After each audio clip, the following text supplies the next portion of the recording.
vaguei longe, longe do meu Salvador, mas da glória desceu e seu sangue verteu pra salvar o tão pobre pecador.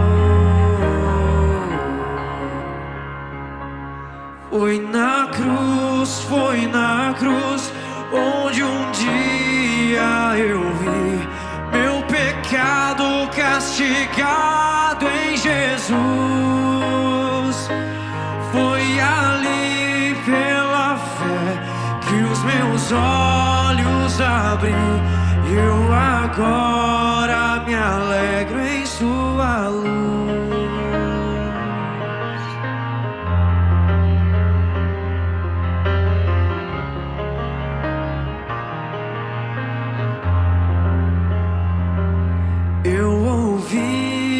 Falar dessa graça sem par que do céu trouxe nosso Jesus,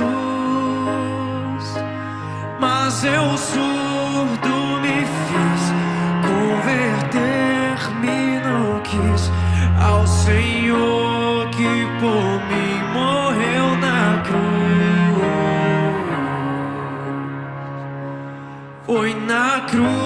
Foi na cruz onde um dia eu vi meu pecado castigado em Jesus. Foi ali pela fé que os meus olhos abri, e eu agora me alegro em sua luz.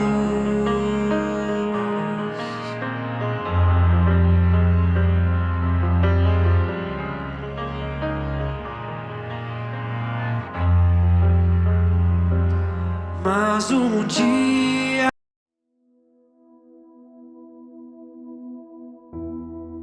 Olá, meus irmãos, bom dia, boa tarde ou boa noite, não sei que horário você vai escolher para assistir a sua lição, mas seja muito bem-vindo à nossa escola bíblica dominical aí da Igreja Batista Monte Oreb. Nós estamos na sala do Evangelho de João, tá? Vamos estudar o capítulo 9 do Evangelho de João, então pega a tua Bíblia e eu te convido para previamente você fazer a leitura desse capítulo. Você já está familiarizado com o que nós vamos conversar, tá? Então, como eu disse, lição 9, capítulo 9 do livro de João, a gente vai ter como tema aí, ver para crer ou crer para ver. Então, já dei uma dica aí do que nós vamos falar, né? Com a introdução com esse hino tão bonito, o hino da harpa. Para quem gosta de hino, né? Eu particularmente gosto muito, então quando eu escuto eu me sinto assim muito tocada. Principalmente esses hinos assim mais antigos em que a gente tem uma letra tão forte, né? Um ensinamento, uma letra tão forte e acaba sendo um hino de gratidão, né? Quão cego eu andei, perdido, vaguei longe, longe do meu Salvador. Então, quando eu escutei aqui, eu até cheguei a me emocionar, porque realmente era a nossa realidade, né? Antes nós estávamos cegos espiritualmente, né? Com os olhos vendados, longe do Salvador, e muitas vezes nos fizemos de surdos, não queria ouvir a palavra, né? Desfez, mas o Senhor ainda assim insistiu em nossas vidas, e pela cruz eu consegui ter o discernimento do meu pecado e do grande sacrifício de Jesus ali na cruz, né? Como nosso sacerdote ali perfeito, como cordeiro perfeito pelos nossos pecados. Então eu trouxe essa letra para a gente introduzir o nosso assunto de hoje, e você já deve ter visto aí na sua revista e no nosso capítulo 9, que vai falar sobre cegueira física, né? Jesus cura um cego de nascença, mas também sobre a cegueira espiritual. Então a gente vai falar sobre isso. Todo o nosso capítulo 9, ele vai ser dividido em três partes, claro, né? Que eu vou já explicar para você. Mas antes disso, vamos para o nosso versículo-chave, que está em João 9:39. O versículo-chave da nossa lição de hoje é: E disse-lhe Jesus, eu vim a este mundo para juízo, a fim de que os que não veem, vejam, e os que veem sejam cegos. Vamos entender aí esse versículo no decorrer da nossa lição, tá? Eu sempre estou encorajando você a te dar um tempo para refletir no nosso versículo-chave, ou talvez tentar até mesmo decorar, né, memorizar os versículos que a gente apresenta semanalmente, tá bom? Então, como eu falei, o nosso capítulo ele é dividido em 3 pontos principais, tá? A nossa lição de hoje a gente vai estudar a partir desses 3 pontos, dessa divisão. A primeira é: Jesus cura a cegueira física. Como sempre, eu vou passar um trechinho aqui de vídeo para ficar mais fácil de você visualizar, né, didaticamente você compreender. Tá? Assim que eu terminar aqui de falar, a gente vai passar para esse pedacinho, que é uma compilação de todo o capítulo através desse filme, né, desse vídeo, tá bom? Então, já vou passar, como sempre eu passo. Jesus cura a cegueira física. A gente vai ver dos versículos 1 ao 9 como isso acontece, tá? E aí, logo depois da cura da cegueira física desse cego, a gente vai ver aí uma questão de embate novamente com os fariseus. E a gente vê de maneira muito forte a identidade de Jesus. Lembra que nós estamos estudando muito sobre a identidade dele, porque é necessário que nós tenhamos conhecimento de quem é esse Jesus que você está passando quando você estiver evangelizando, né? Você tem que ter total convicção de quem é esse Jesus. E a identidade dele é muito importante para você ter compreensão de todos os pontos de como falar quando você estiver evangelizando, tá? Então, os fariseus, eles se recusam a acreditar, eles vão lá e vão questionar como é que esse homem pode ser de Deus, né? Como é que um pecador, que eles dizem que Jesus é um pecador, claro, porque Jesus faz isso no sábado, novamente, né? A gente já viu em capítulos anteriores que Jesus cura, lembra aquele paralítico no tanque de Betânia, e era no sábado e causa grande confusão. Então, Jesus volta a curar no sábado e tem um propósito, né? Jesus quer bater de frente mesmo com a questão da lei, porque eles se agarram tanto à lei que esquecem do principal. E eu já estou falando a lição, mas vamos lá. O terceiro ponto é: Jesus cura o cego da cegueira espiritual. Depois de curar da cegueira física, o cego é chamado ali para frente dos fariseus, e a gente vai ver o impacto que isso tem não só na vida do cego, mas com os pais e também com os vizinhos, né? Então, o cego é chamado ali para os fariseus porque eles se recusam a acreditar. E para finalizar, porque Jesus é perfeito nos ensinamentos, e João registra isso muito bem, Jesus vem com a questão de que não é só uma cegueira física, mas sim uma cegueira espiritual, tá? Essas são as divisões do nosso capítulo que a gente vai ver hoje. E a gente também vai ver que ele tem propósitos, tá? Não é à toa assim que vem, nenhum ensinamento da Bíblia é à toa, né? Toda palavra é inspirada por Deus e é útil. E aí vai dizer para as utilidades. Então vamos lá.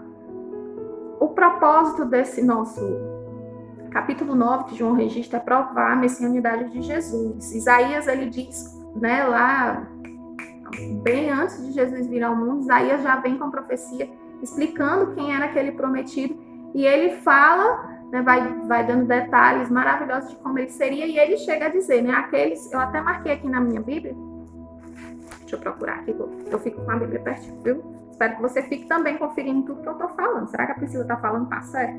Né? Então, o servo do Senhor, capítulo 42 de Isaías, ele vai discorrer, falar quem é, né? E no versículo 7 ele diz, olha, para abrir os olhos do cego, pôr em liberdade os prisioneiros e soltar os que estão em prisões escuras, né? E essa vem aí do 1 ao 7 falando sobre o Messias prometido. Então, esse Messias, ele viria também para abrir os olhos dos cegos. Mas tem 2 sentidos nesse abrir os olhos dos cegos que a gente vai ver na nossa lição de hoje. Então, era necessário que houvesse como se fossem ilustrações, né? Durante todo o ministério de Jesus, ele vai fazendo alguma coisa para que aquele povo faça associação às profecias, o que foi dito sobre ele lá na Bíblia deles, que é o Velho Testamento, né? Então, Jesus vai sempre fazendo alguma coisa para que venha aqueles que eram dele, né? Venha à mente a associação que o Velho Testamento falava sobre esse Messias. Então, vem para ilustrar e comprovar também o que Jesus disse sobre si mesmo, tá? A Heloísa fala de si próprio aqui em casa, né? Ele próprio.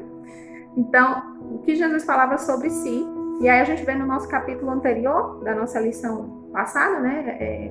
Lição do capítulo 8, que no 8:12 ele diz, olha, eu sou a luz do mundo, quem me segue nunca andará na escuridão, mas terá a luz da vida. Então esse milagre também vem fazer uma sequência aí do que Jesus disse que ele era, eu sou a luz. Lembra que a gente falou sobre isso na nossa lição passada? E era uma forma de comprovar e ilustrar. Jesus é muito pedagógico, ele usa muitos, a gente já viu isso, né? Ele usa muitas figuras, associações de coisas da vivência cotidiana ali das pessoas, para que elas conseguissem compreender. Quem quer ser bom professor, estude sobre Jesus, tá? Porque ele é o cara, não só no ensinamento perfeito, né? No maior dos ensinamentos mais importantes, mas a didática dele é perfeita. Ele fala uma coisa sobre si e aproveita uma oportunidade para comprovar, para ilustrar, para trazer à memória aquilo que a pessoa ouviu falar sobre ele, o que ele mesmo disse sobre si. E o outro propósito do nosso capítulo também é ilustrar e comprovar as verdades que Jesus proclama, tá? Em João também, no versículo 10, capítulo 10, nos versículos 25 ao 28, ele vai dizer que aqueles que são ovelhas dele vão ouvir, né? Eles vão perceber quais são os ensinamentos que são dados ali, aquela questão de quem entender as coisas espirituais que a gente falou no nosso capítulo anterior. Os passarinhos começaram a fazer barulho aí, vocês desconsideram, tá? Então, o homem natural não entende. Lembra que a gente falou de Coríntios? O homem natural não consegue compreender as coisas espirituais. E aí Jesus vem só comprovar o que ele está falando. No capítulo 10 ele chega a dizer, né? Que vocês não me ouvem porque vocês não são minhas ovelhas.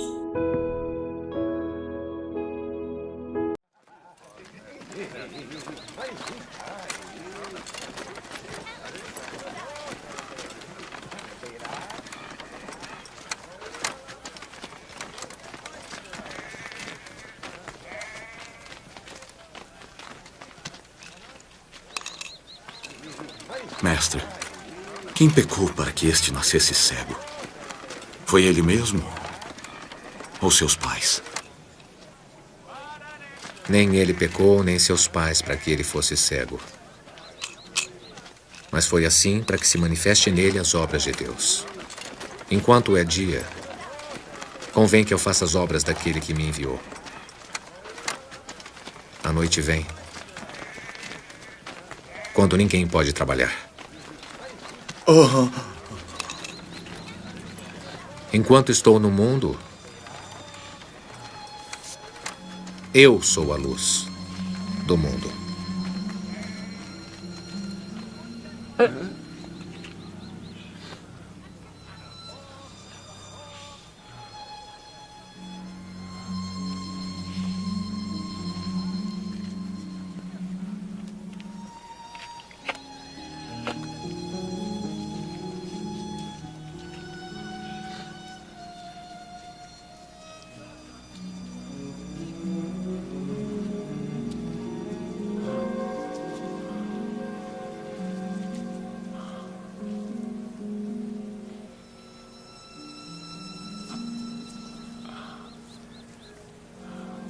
Vai e lava teu rosto no tanque de Siloé.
Levaram, pois, aos fariseus o que dantes era cego.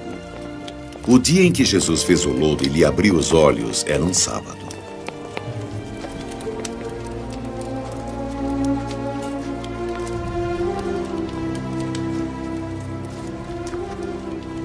Tornaram, pois, também os fariseus a perguntar-lhe como recuperar a visão. Ele pôs-me lodo sobre os olhos, lavei o meu rosto e agora eu posso ver.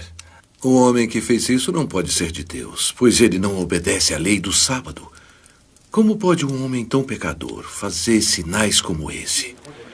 Que dizeis daquele que te abriu os olhos? Tu, que dizes dele? Que é o profeta. As autoridades dos judeus, porém, não queriam crer que ele tivesse sido cego e que agora visse, enquanto não chamaram seus pais. É este o vosso filho? Vós dizeis que ele nasceu cego? Como, pois, ele vê agora? Sabemos que esse é o nosso filho e sabemos que ele nasceu cego. Mas como agora vê, nós não sabemos. Quem lhe tem aberto os olhos, não sabemos. Perguntai a ele. Tem idade suficiente e pode falar por si mesmo. Seus pais disseram isso porque temiam as autoridades dos judeus. Porquanto já os judeus tinham resolvido que se alguém confessasse ser Jesus, o Cristo, fosse expulso da sinagoga. Por isso é que seus pais disseram, tem idade, perguntai a ele mesmo. Chamaram, pois, pela segunda vez o homem que tinha sido cego. Prometa perante Deus que dirá a verdade. Nós sabemos que esse homem é pecador. Se é pecador ou não, eu não sei. Mas uma coisa eu sei. Eu era cego. E agora eu vejo.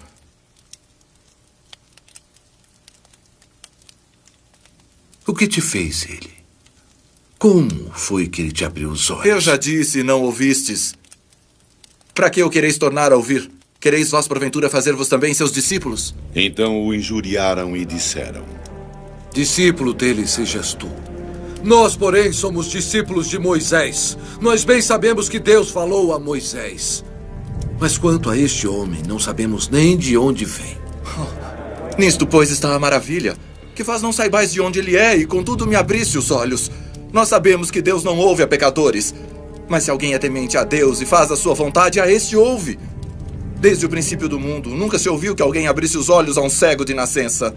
Se esse homem não fosse de Deus, nada poderia ele fazer. Tu és nascido e criado todo em pecados. Estás tentando ensinar a nós. e expulsaram-no da sinagoga.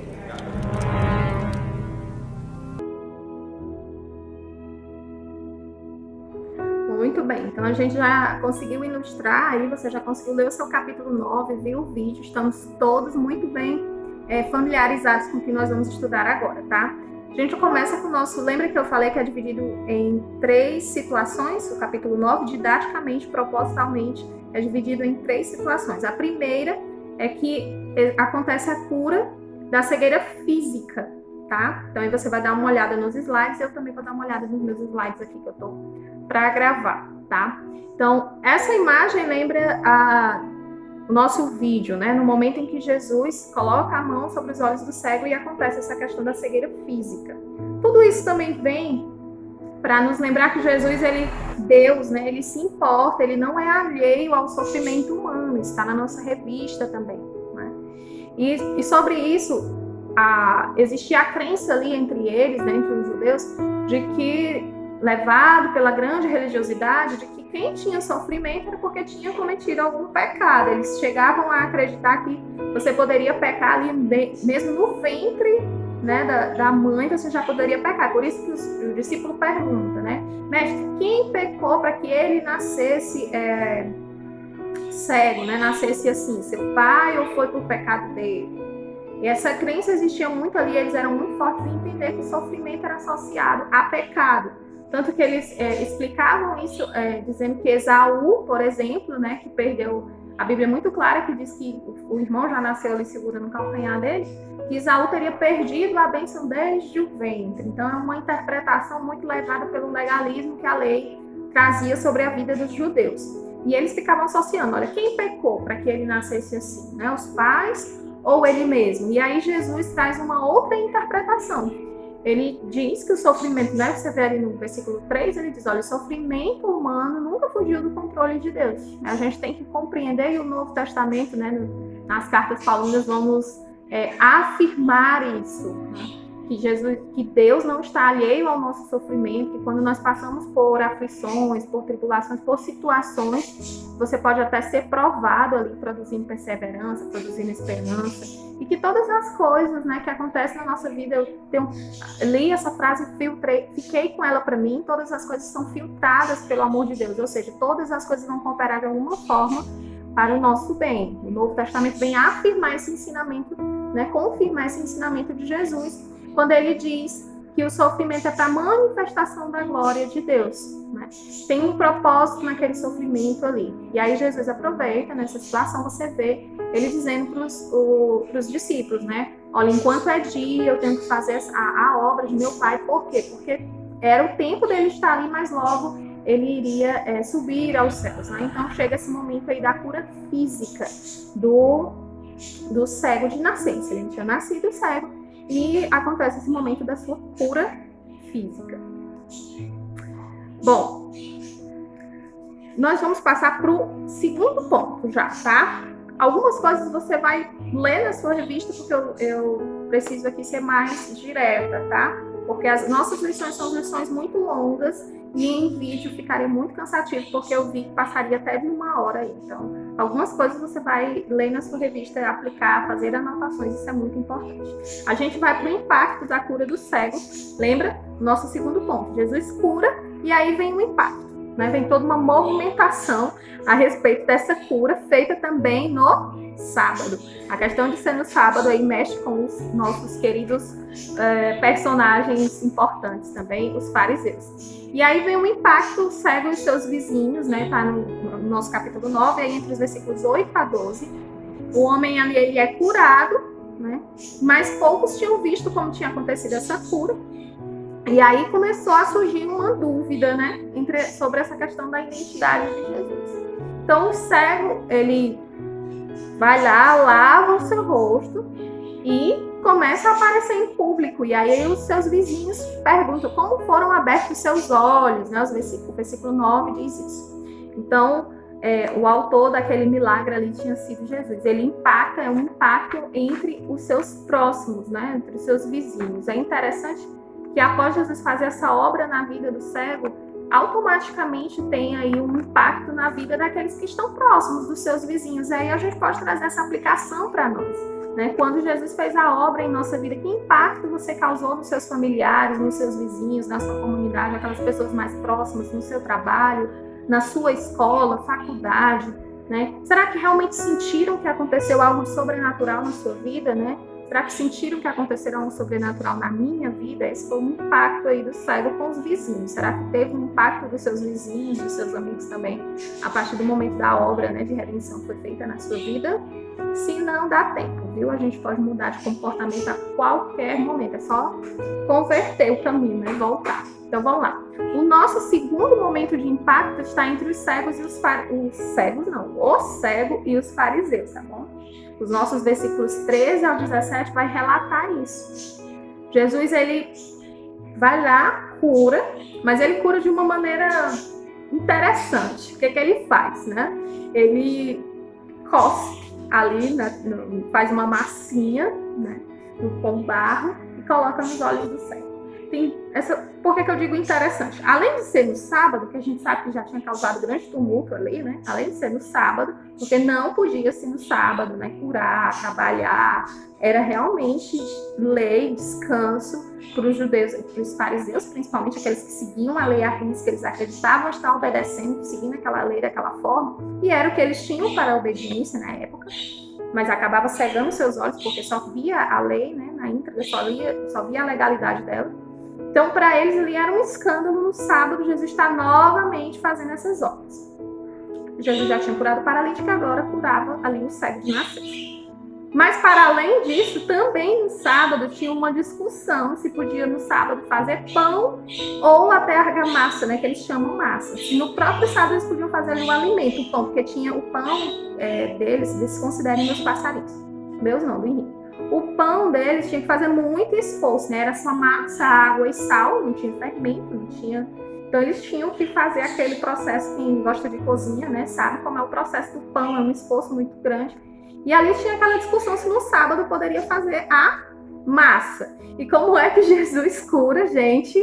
Ele vai lá, ele quer realmente confrontar o coração do pecador, né? Ele quer levar ali a raiz do que ele quer causar aquele movimento mesmo para que as pessoas sintam esse impacto. Então Jesus faz com uma massa e faz no sábado esse milagre. E aí leva os fariseus a chamar o cego ali, porque eles duvidavam, né, do que tinha acontecido, eles se recusavam de acreditar que Jesus poderia realmente ter feito esse milagre. Eles querem de qualquer forma ter uma maneira de negar que Jesus conseguiu fazer isso, né, curar um cego de nascença. O próprio cego diz, já aconteceu em algum momento, né, de poder curar um cego de nascença. Então o que nos traz? Traz a verdade que os cegos espirituais, eles são incapazes de enxergar o modo como Deus age, né?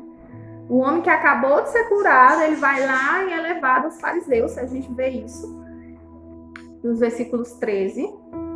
E aí, por ter sido no sábado, acontece o alvoroço, vem aquela questão até da associação de fazer a massa, né?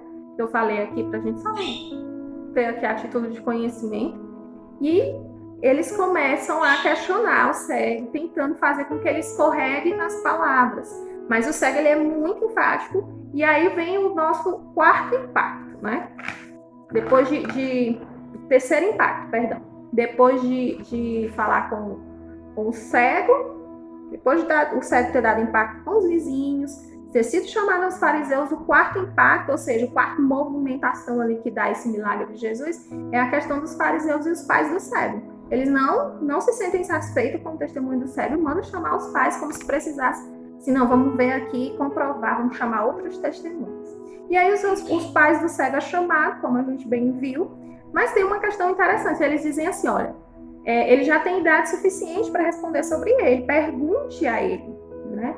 Eles falam, olha, eu sei que eles nasceram, comprovam que ele nasceu cego mesmo, mas quem foi, como foi, pergunte para ele, porque ele já é de maior. Na lei deles, né, uma pessoa acima de 13 anos já poderia responder por si só. Então, ele já tem idade suficiente e eles queriam se esquivar aí de algum problema na sinagoga com os fariseus, porque sabiam o tumulto que Jesus estava causando e como os fariseus estavam tentando ter provas para ir contra Jesus. E aí sim vem o quarto impacto, né, que é a questão dos fariseus e o cego, novamente. Só que agora é com os fariseus e o cego. O que acontece? Os fariseus não se sentem satisfeitos com aquela fala, porque eles queriam acusar Jesus, e agora os fariseus atacam o cego, né? E aí eles dizem que, olha, Jesus é pecador, e o cego diz assim, se é pecador eu não sei, uma coisa eu sei, eu era cego e agora eu vejo. E isso causa ali uma raiva, né, uma inquietação nos fariseus, e eles começam a mesmo condenar aquele cego e expulsa da sinagoga. Ele diz, você é pecador, é como que dissesse assim, você é um pecador, nasceu em pecado, né? Você que não tem nem metade do nosso conhecimento, quer nos confrontar, quer confrontar nós, fariseus, então ele é expulso ali. E aí a gente tem os 4 impactos que esse milagre de Jesus traz. Traz para a comunidade, para os vizinhos, né? Traz um impacto do próprio cego, ele percebe, né? Ele diz, olha, o que ele é eu sei que ele me curou, né? Eu sei que eu era cego e agora eu vejo. E ele rebate e ele defende Jesus. E traz também o terceiro, né? Com os pais. Os pais são colocados em uma situação ali de confrontamento. E o impacto com os fariseus, no sentido de causar essa chateação a ponto do cego ser expulso da sinagoga. Ou seja, quando Jesus faz uma obra em nós, algo vai acontecer, né? De alguma forma, a sua vida vai mudar. A forma como a comunidade vai lhe ver vai mudar. Isso vai impactar nos seus amigos, né? A forma como eles pensam antes, eu vou chamar fulano para tal coisa. Não, mas ele não vai aceitar, porque aqui é um local onde ele não iria se sentir bem. É um exemplo que eu estou dando, né, gente? Mas existem muitas outras formas. No nosso trabalho, né? Situações aí de suborno, situações ilegais mesmo, que vai acontecer uma mentira, uma fofoca, aí chegou o Cicrano, não vamos chamar Cicrano para a rodinha, não, porque ele não concorda com essas coisas. De alguma forma, né, vai impactar, é um testemunho. Antes ele era assim, paciente, turrão, ela era fofoqueira, mexeriqueira, tô dando exemplos, tá bom, gente? Mas hoje ela é uma outra pessoa, fala de voz mansa, tem palavras agradáveis, amáveis. Sempre que a gente precisa de um conselho, aquela pessoa está ali à disposição de alguma forma. Isso vai trazer impacto para a vida dos demais, tá? A gente vai para o nosso terceiro ponto da lição, que é a cura da cegueira espiritual. Lembra que a gente começou falando sobre isso? Não se trata só da cegueira física, aquela de nascença ali que ele tinha. Não, trata-se também da cura de uma cegueira espiritual. E aí a gente vai dos versículos 35 ao 39, tá? Jesus e o cego, né? Quando ele é expulso da sinagoga, no versículo 34, o homem que já tinha sido ali curado, né? Ele encontra Jesus e Jesus confronta a fé dele, né? Ele é desafiado, na verdade, a ter fé. Você crê no Filho do Homem? Versículo 35 diz isso, existe essa pergunta, né? Você crê no Filho do Homem? Ou seja, pense, gente, olha, por que Jesus fez essa pergunta para ele? Você crê no Filho do Homem? Por que essa pergunta? Pense. Foi a didática do próprio Jesus de apresentar, né? Ele diz, olha, o caminho da salvação é a fé no Filho do Homem, a saber quem é Jesus Cristo. Então, a gente entende que a única forma de ser salvo é crendo no Filho de Deus. É uma das didáticas aí para quando você for conversar com alguém, está usando o livro de João, olha só a pergunta que o próprio Jesus faz depois de ter curado ele. Você crê no Filho do Homem? E o cego, diferentemente daquele do paralítico, que nem sabia quem tinha, lembra que o paralítico foi interrogar quem foi que lhe curou em pleno sábado e você está carregando o seu leite? Ele nem sabia quem tinha sido, ele se preocupou em pegar o leite dele e aproveitar a cura. Mas o cego, diferentemente disso, tem um impacto aí em que ele diz, olha, eu creio, Senhor. E o versículo diz que ele o adorou, versículo 38. São duas situações distintas. Aquele que recebe a bênção, aquele que recebe a mensagem, aquele que recebe a cura física, e para ele é só o que importa, ó, chiscou, esqueceu ali dos benefícios de Jesus, não quis nem saber quem era. Lembra que a gente falou sobre isso? O caso do paralítico. Mas o cego não. Ele, quando é confrontado, ele diz, eu creio, Senhor, né? E o adora Jesus. E aí a gente tem aí uma cura, não só física, mas o cego, além de receber a bênção física, né, nessa nossa esfera terrena aqui, ele recebe a cura espiritual. É como se os olhos se desvendassem, ele passassem no sentido de ver as coisas espirituais. Isso é a cura espiritual, né? Eu já, ouvindo algumas pregações, eu achei muito interessante, porque realmente faz ligação com o que a Bíblia ensina sobre a questão de Satanás. O que ele quer? Qual é a maior forma do diabo agir na vida das pessoas? Eu não estou em sala, né? Senão eu gostaria que vocês respondessem, porque eu acho interessante. Se te perguntasse qual é a maior forma de Satanás agir na vida das pessoas, aí alguns vão dizer, ele vai na doença, ele vai na questão financeira, ele vai no casamento, vai tentar meus filhos, vai me tentar numa área em que eu tenho só comigo, a imoralidade, a pornografia, o que seja, né? Muitas coisas vão passar na nossa mente e, de fato, Satanás pode usar todas essas coisas. Mas, gente, a maior investida de Satanás na vida das pessoas é a cegueira espiritual. Porque se você não tem compreensão das coisas espirituais, o resto vai ser muito mais fácil para ele, né? Você cai em todas essas áreas de pecado, porque você não consegue compreender a questão espiritual. Satanás vai fazer isso de tal forma que ele vai lhe dar riqueza, ele vai poder fazer o contrário. Em vez de causar questões financeiras, dificuldades, ele vai lhe dar riqueza, ele vai lhe dar bens, ele vai lhe dar uma vida próspera. Eu não estou dizendo que isso vem de Satanás, não, gente. Por favor, entenda. Eu estou dizendo que ele vai usar as estratégias que for, seja de perca, seja de ganho, porque a intenção de Satanás é cegar-nos espiritualmente. Né? Então, o que ele vai fazer? Ele vai colocar o que for necessário, a estratégia que for, para que nós estejamos com os olhos vendados para as verdades espirituais. Por isso que é necessária uma cura física, mas também uma cura espiritual. E aí nós passamos a refletir sobre Jesus e os fariseus. Existiu a cura física ali daquele homem, do cego, a cura espiritual, ele teve compreensão, ele adorou, acreditou, né? Ele creu. E agora a gente tem para a parte de Jesus e os fariseus, né? Que os fariseus dizem, por acaso também nós somos cegos? Versículo 40.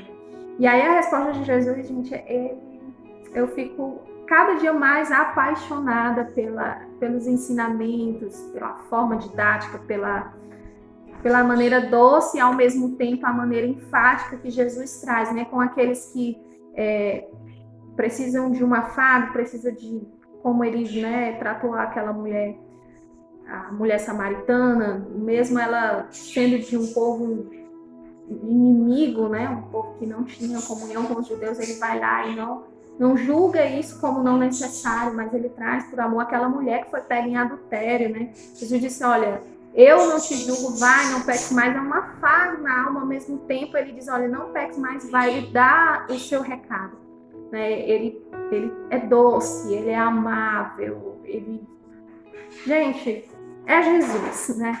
Mas ao mesmo tempo que ele faz isso, ele também trata o pecado com muita seriedade. E um dos trabalhos de Satanás nessa questão da cegueira espiritual é fazer com que a gente pense o pecado como algo rotineiro, comum. Eu sou pecador, então, natureza pecaminosa, então eu posso cair em pecado, né? Mas Jesus, ele foi tentado de todas as formas no decorrer da sua vida, ele passa por todas as nossas necessidades, desde a fome, a frio. Quem sabe mulheres não chegaram, né? Já tinha 33 anos, né? A procurá-lo, a achar ele um rapaz bonito, ou quem sabe todas as situações que Jesus sentiu, porque ele veio como homem exatamente, gente, para nos mostrar, além de ser um sacrifício perfeito, mas para nos mostrar que é possível viver uma vida sem pecar, né? Se a obediência a Deus nos leva a ter essa compreensão, desvendar, tirar a nossa venda, né? Tirar essa cegueira espiritual e compreender o que a Bíblia diz, né? Em Samuel, os fariseus não tinham essa... Interessante que o Velho Testamento, para eles, era a lei ali à risca. Mas Samuel diz, olha, Saul, para Deus vale mais o obedecer do que os sacrifícios, do que os bois, do que o sangue daqueles animais. Você faz o sacrifício, mas para Deus vale mais a sua obediência, né? Uma vida em que deixe de hipocrisia, né? Os fariseus, eles são hipócritas nesse sentido. Lembra como eles tratam enfaticamente ali o cego, né? Você que nasceu em pecado, vem nos confrontar, então expulsa eles da sinagoga. Eles são hipócritas, eles focam nos sacrifícios, na lei de Moisés, eles dizem que são discípulos de Moisés e esquecem da obediência, do amor. E aí Jesus, com essas pessoas, com pessoas que estão em pecado, não com as pessoas, mas com o pecado dessas pessoas que insistem em ter essa cegueira espiritual, Jesus é muito enfático, né? Jesus é muito direto, muito duro, chega a dizer que eles não são filhos da luz, lembra do nosso capítulo anterior, mas são filhos do diabo. Então ouvir aquilo é um impacto muito grande, né? Para aqueles religiosos, para aquele povo. Então Jesus, ele não brinca com o pecado, porque ele sabe que o pecado não brinca com a vida do homem, né? E a gente tem que ter essa compreensão, né? Pedir a Deus, Senhor, tira dos meus olhos se ainda existe alguma venda que eu possa compreender a necessidade de ter uma visão espiritual sobre todas as coisas. E aí Jesus faz o que com esses homens que estão valorizando o pecado e a cegueira espiritual? Jesus é muito na frente. Olha, se vocês fossem cegos, né, o versículo 41 ele responde, se vocês fossem cegos, vocês não teriam pecado algum. O seu problema, né, o problema é que vocês dizem, nós vemos, e o pecado de vocês permanece. O que Jesus quer dizer com isso, Priscila? Que eu não, né, um trocadilho aí no versículo 41, é aquela questão enfática que ele diz, olha, porque vocês acham que são muito espirituais, porque vocês acreditam que o que vocês fazem já é suficiente, porque vocês vivem debaixo de uma lei que não focam no amor, não focam na obediência a Deus, porque vocês vivem de rituais, e aí vocês dizem, não, mas a gente vê, a gente consegue compreender, nós não somos cegos. Isso é o que faz o pecado permanecer. Essa é a verdadeira cegueira espiritual, né? A Deus vale mais o obedecer do que o sacrificar. Claro que Jesus não vem aí dizer que todo esse tempo em que eles passaram obedecendo a lei, os judeus, não foi necessário ou foi em vão. Não, era necessário até que ele viesse, tá? É muito bom, gente. Dá vontade de ficar aqui conversando, falando com vocês muito. Mas vamos à nossa conclusão, né? Eu já até andei aqui para a nossa conclusão. O que é essa questão da cegueira espiritual? Reflita, né? O que pode estar vendando nos seus olhos? né? Como eu posso levar essa questão quando eu estiver evangelizando alguém? E eu também preciso compreender que o homem natural ele não vai entender. Então, o trabalho do convencimento, a gente já falou sobre isso, é do próprio Espírito Santo, e os olhos dele vão ser abertos no momento em que o Senhor assim decidir se for um eleito de Deus. O meu trabalho é levar a palavra, é compreender e ter, né, ter conhecimento da palavra, porque já pensou, você vai lá, vai evangelizar e diz assim, Jesus é amor. Em que ações ele foi amor, né? Como ele mostrou esse amor? E aí você se perde. Então é interessante que você tenha entendimento, compreensão, tá, do que você está falando. E peça a Deus para tirar, né, dos nossos olhos aí qualquer ainda resquícios de cegueira espiritual. Então reflita também, né, nas minhas orações, o que eu tenho pedido mais a Deus, né? Eu tenho pedido mais questões terrenas, as minhas necessidades, as minhas curas físicas. Claro que isso é necessário. Jesus disse que você tem, né, você tem que pedir, peça no nome dele, bata, né, peça realmente para poder receber. Mas é só isso, né? Nas minhas orações, será que eu tenho clamado a Deus, Senhor, não permita que eu viva uma vida de pecado. Pai, me mostra onde eu tenho escorregado, o que te desagrada, Senhor, abre os meus olhos, eu preciso ver as questões espirituais, eu preciso ver a minha vida como um todo, sabendo que tudo é voltado para ti, é uma adoração para o Senhor. Então, será que a gente tem feito essa oração? Senhor, tira de mim as vendas, né, dos meus olhos. Então, a nossa conclusão vem também com o nosso versículo-chave. De tudo que a gente falou aqui, o versículo finaliza muito bem, né? E disse-lhe Jesus, eu vim a este mundo para juízo, a fim de que os que não veem, né, tirar as vendas, e os que veem, aqueles que se acham, lembra dos fariseus? Aqueles que veem, acham que já são autossuficientes, não precisam desse Jesus, né? Não precisam.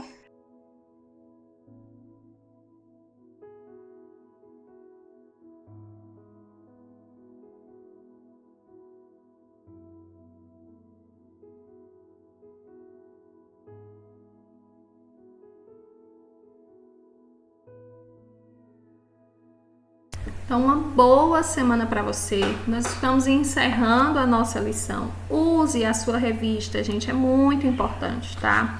Leia, vão lendo o Evangelho de João, façam as suas leituras diárias. O Senhor vai aos poucos nos mostrando, né?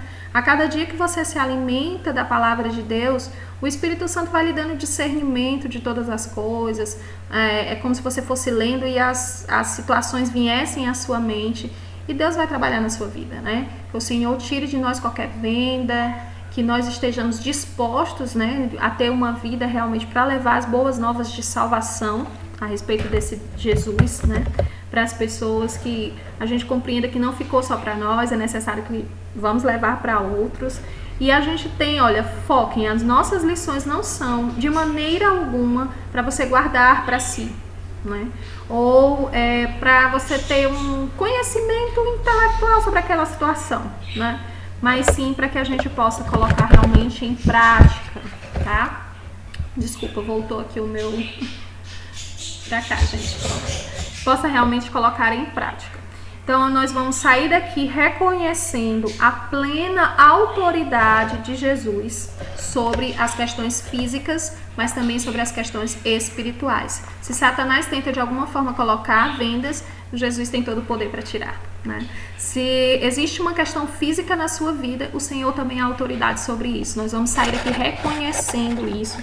Nós vamos sair gratos pela obra de Cristo no coração dos eleitos. Lembra que a gente falou? Fale, porque existe no coração dos eleitos um espírito que já vai estar preparando esse caminho para a mensagem ser recebida, tá? E nós vamos também levar adiante, né? Levar adiante, não deixar para si, como eu acabei de falar aqui, a mensagem que os milagres de Jesus traz para a vida das pessoas, tá? Então, um bom domingo para você. Reflita sobre tudo que a gente estudou aqui. Não desista das nossas aulas, né, à distância, eu sei, mas tire sempre esse tempinho, que o Senhor esteja contigo. Fechou o vídeo, gente, faça uma oração individual. Você percebe que eu não gravo orações, né? Eu acho que você pode ter esse momento de separar o seu tempo aí na sua casa, né, um cantinho só seu, escutar a nossa vídeo aula aqui, assistir, fazer suas anotações e depois a gente fazer uma oração pedindo que o Senhor grave no coração as verdades dele, né? Faça a sua oração individual, tenha o seu tempo com o Senhor, tire o domingo, é um domingo que nós reservamos para Deus, para que você esteja meditando na sua palavra e que essa palavra não saia das nossas mentes e corações, tá bom? Um beijo, obrigada mais uma vez pela paciência e atenção de todos vocês. Deixa a frequência lá no grupo, tá, gente? Um abraço.